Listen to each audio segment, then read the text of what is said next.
We, the people, declare today that the most evident of truths, that all of us are created equal, is the star that guides us still. Just as it guided our forebears through Seneca Falls and Selma and Stonewall, just as it guided all those men and women, sung and unsung, who left footprints along this great mall to hear a preacher say that we cannot walk alone. He knighted his inauguration. I was watching the Obama speech on television, and all of a sudden he mentioned Stonewall. Oh, I got chills. I started shaking because the President of the United States saying Stonewall. I called a few of my friends. They said, yes, we heard it, we heard it. Now we have part of his speech hanging in the window because we're very proud of that. Now, as a bartender, I am their father, their mother, their grandfather, their psychologist, their priest, their rabbi.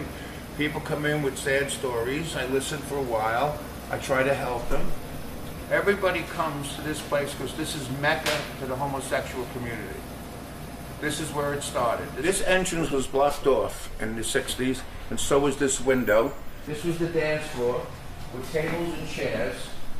Right here was a big arch that we can get from that side to this side. And in those days, if you went in the men's and ladies' room on that side, you could come out on this side. And that's where some of the drag queens changed their clothes. Nothing in this building is the original except the piping. The pipes were always here. This was a burnt out bar called Beatrice's Stonewall Inn. It was owned by people in organized crime. It was owned by mafia.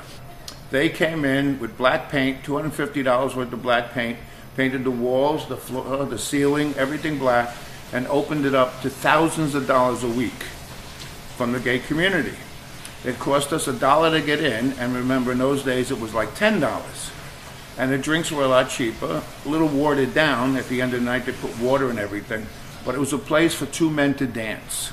This is the Leather Man.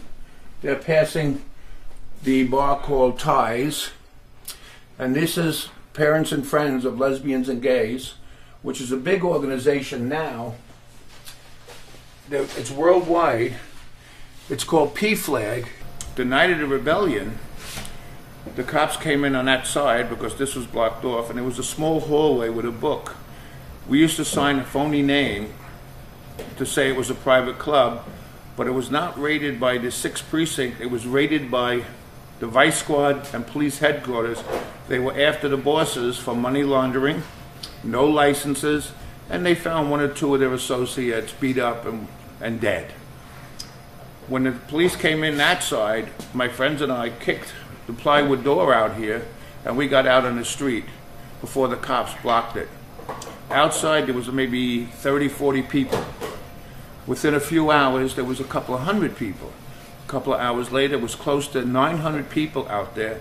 The police admitted they were afraid to leave the building. There was a very young man standing against the wall, and the cop pushed the man. It took 2 cops to stop that guy from beating up the policeman, and then it turned out to be a lesbian with a mustache. Her name was Stormy DeLevere. She's now 93 years old, and she's living in an assisted living home in Brooklyn. That started most of the rebellion inside. Outside, we broke the windows with rocks, bottles, anything we could find to throw. After we run out of things to throw and run and everything, we started lighting the garbage cans, and we threw the lit garbage cans in the building to burn the bar down with the police in it. In the building was the police, one of the owners, Fat Tony, a couple of lesbians in men's suits and ties. They had a suit on, tie, they used to strap down, a couple of drag queens, a couple of bartenders, and a few customers. In those days, it was against the law to dress as a man unless you had 3 articles of female clothing. A man in drag would have to wear 3 articles of male clothing, or else they were arrested and put in jail for months at a time. This bar was always crowded, had a nice crowd. Remember, you had to pay to get in. You had to knock on the door, and they'd open up a little slit to see who you were. And it was always a nice crowd to dance with. But now, there are nights it's packed, wall-to-wall people. The day the gay marriage bill passed, you could not get in the door here. I couldn't even go out to go home. It was that crowded. And the next day it was twice as crowded because people were out celebrating. And with all these new laws being passed in another week or two, we all have our fingers crossed that Proposition 8 is overturned. And we're so happy that Hillary came out in favor of gay marriage. The president has said everything we want him to hear. But as far as marriage, for me, not good. I've had 2 boyfriends in my life, one for 22 years, one for 13. Right now, I don't need a new boyfriend. Right now, I don't want to get married.